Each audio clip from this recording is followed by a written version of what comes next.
This is literally the build from what? Thursday? Yeah, a couple days. Yeah. Or something. So you're seeing something that's hot off the build machine. Yeah, so this is, like I said, the City of the Elite. This is Byzantium. We're going to walk into the main square here. The orrery in the center there, that's a representation of the colony and all the planets in the colony. But as you walk around, as we walk around and look at stuff, you'll notice that on some of the walls there's holes and cracks and grime. From a distance it looks perfect, but even Byzantium is starting to show some wear and tear. You can see the facade. Basically, all of this is just built on facades of prepackaged or pre-made, prefabricated housing. It's kind of awkward to walk around with our gun out, right? Oh yes, put that gun away, Charlie. And you have people with you, right?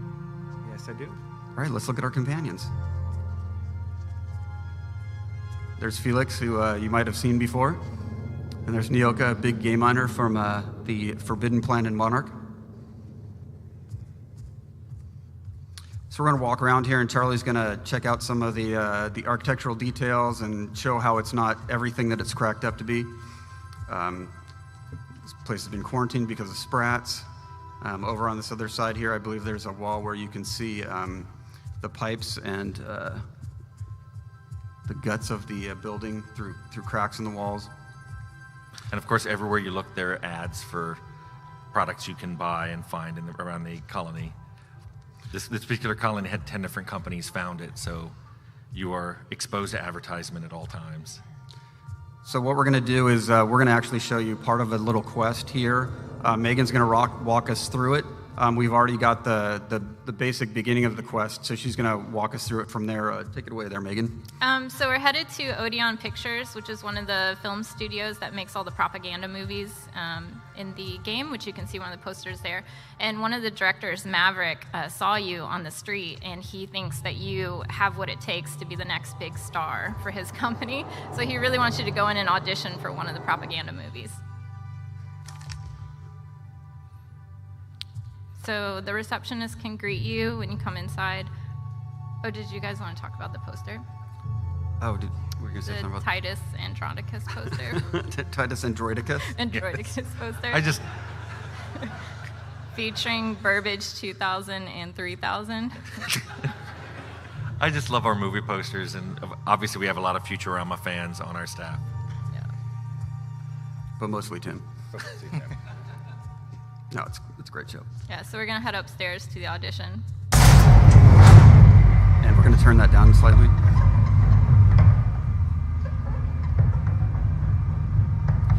Normally they'd be chatting back and forth. We don't have our voice done yet. Felix got to fix it. Yeah.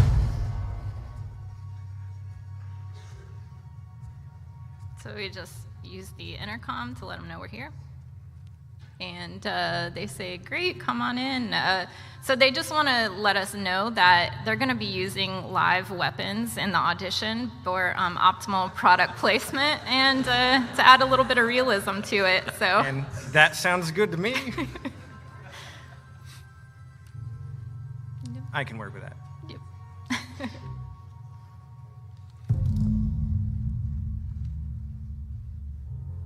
Now, what I love here on the right is a set that looks like the monster planet Monarch, which by the time you get here, you will have seen that planet and been there and realized that this set must have been made by somebody who's probably never been there. It's very realistic looking.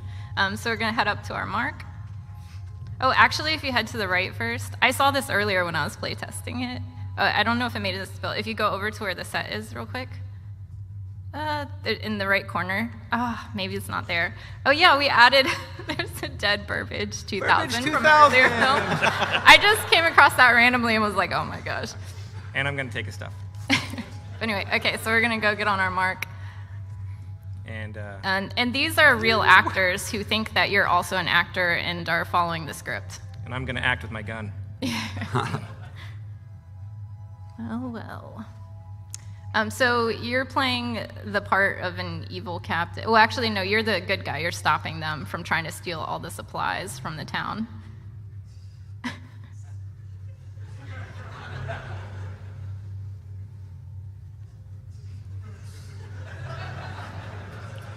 So you can see a little bit of the mix of the dark and the silly. Yeah, so I think we'll go with, yeah, you want to go with Pirate? the U-Foul pirate. We're going to ham it up here. Quality acting. Yeah, and your companions will jump in with their opinions on this stuff.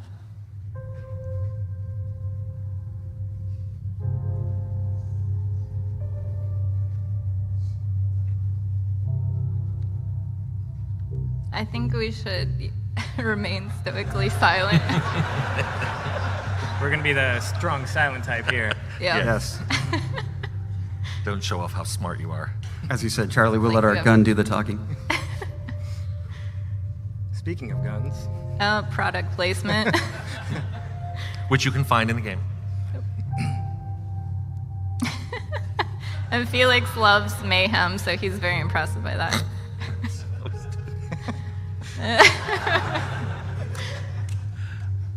so a little bit of humor in this game. Yeah, I still laugh at the humor every time I play. You should read the flavor text on every object. Exude wordless fury. Yuri.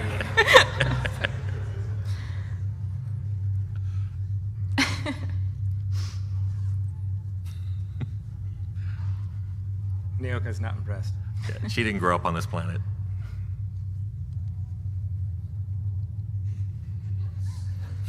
All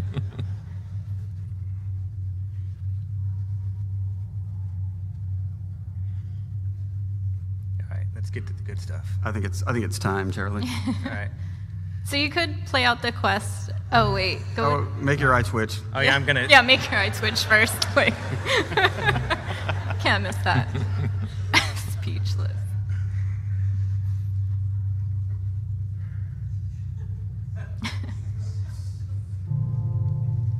Right. So wait. So you could play out the quest normally through dialogue options, but I think we definitely want to go murder crazy. Yeah, I think it's more entertaining for this. Yeah. So here goes. It's more authentic.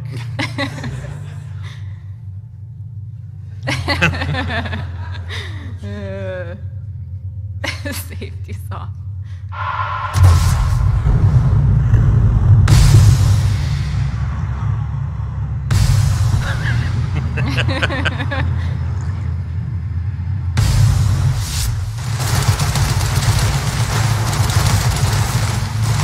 These poor actors, they just thought they were coming in for a normal day's work. They got paid to do a job.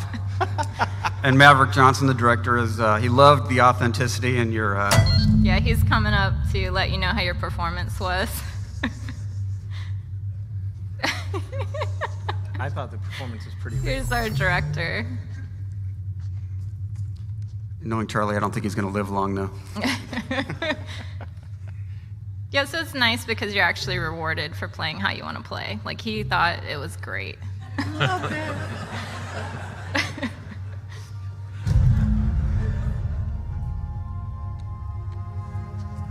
And, I think we should kill him too. I'm just saying.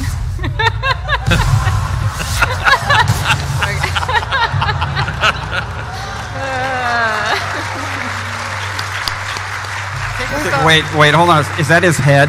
Oh, his head just. Yeah. It vaporized. and we take all of his stuff because that's what we do.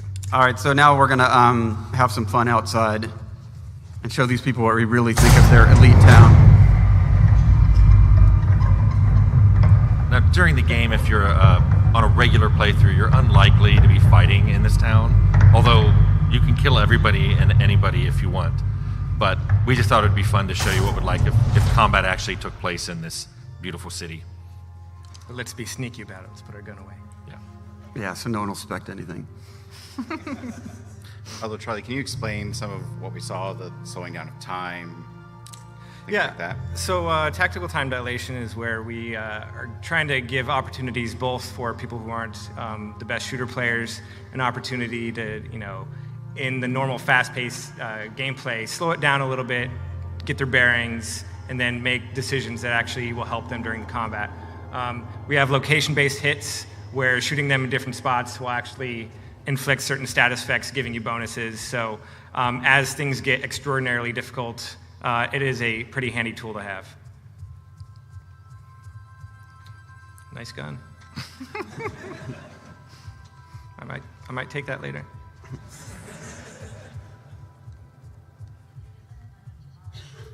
So eventually you need to get into that building, I believe.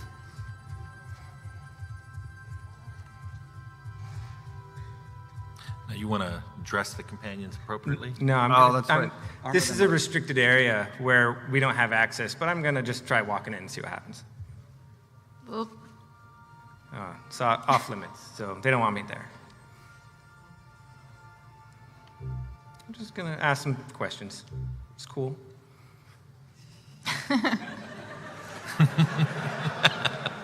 Funny thing, I have one of those.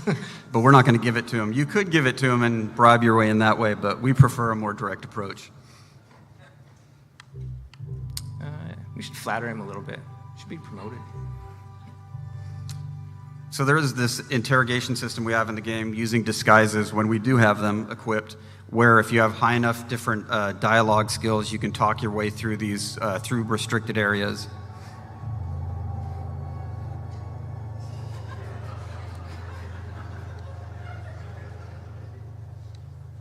So here's where you actually could give him a grenade launcher. Because he really wants one. But let's not do that.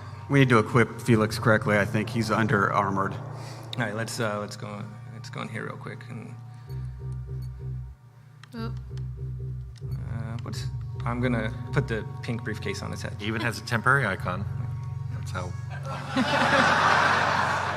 Now we're ready to start fighting. That Oh helmet. my god. Oh, Felix. That helmet is available for sale in the game at your nearest Spacer's Choice vendor. And we should get stuff started with a bang. Let's That's go. right. Let's do it. Or do kick it, to the Felix. face. All right, Felix, have fun.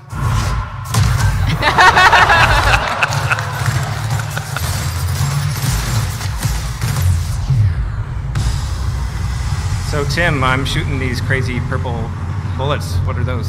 Yes, this is a plasma rifle that's been modified to shoot something called N-rays, which, when they hit living people, they make them glow and do N-ray damage to themselves and people around them. It's an awesome damage type. Oh, he's already dead. I believe Felix and Noka have been. Oh, this is Nyoko.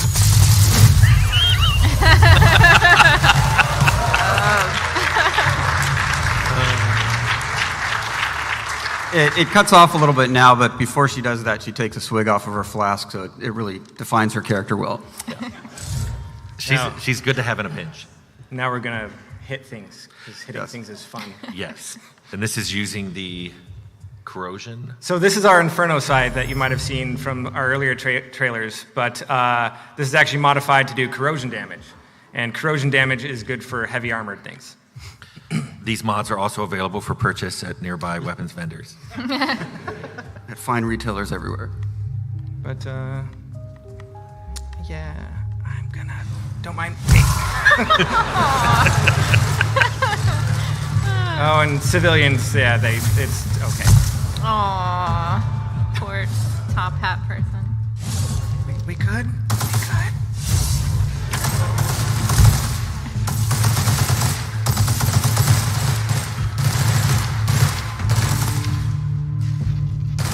I believe that man's using a grenade launcher.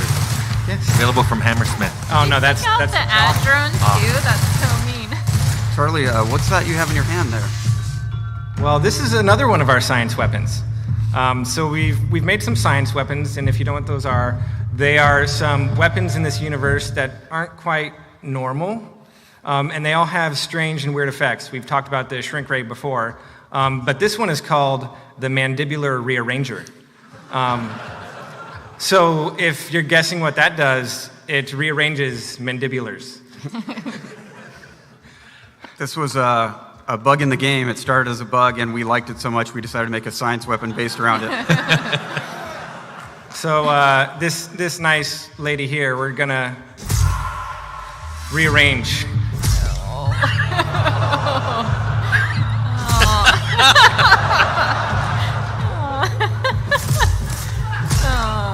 So compared to other melee weapons, This one doesn't deal as much damage, but it actually will slow people down, and if you hit them multiple times, it will freeze them.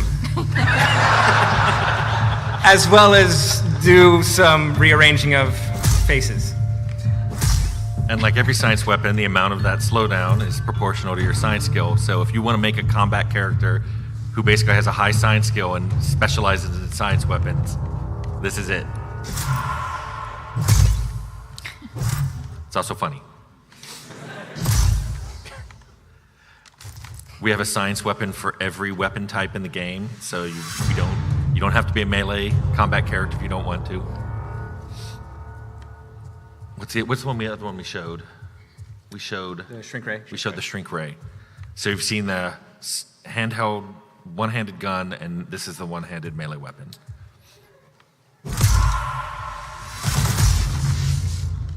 Thanks for your stuff. And let's head into the bar here. Don't mind me. It's cool. It's cool. I love the chef bots. They're so cute. Hey! That looks safe.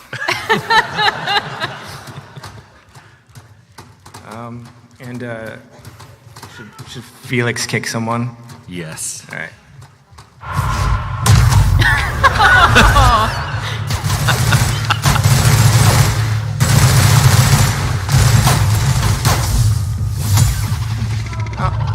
What? Okay.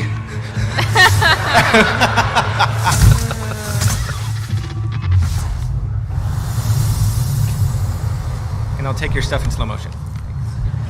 Oh, and they corrode. So gross. All right.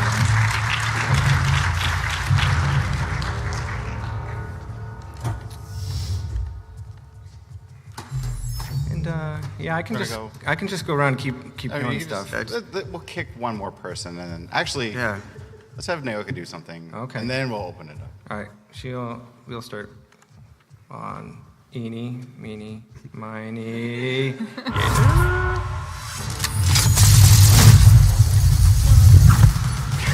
Oh, this is overkill.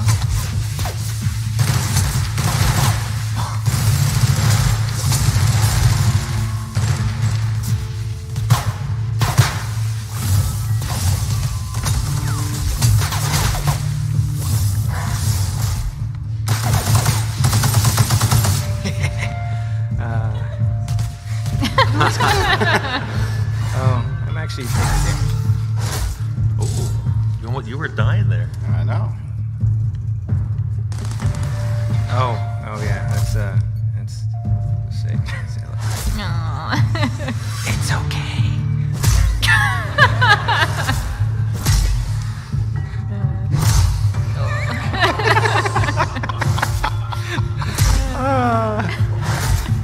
Games are supposed to be fun.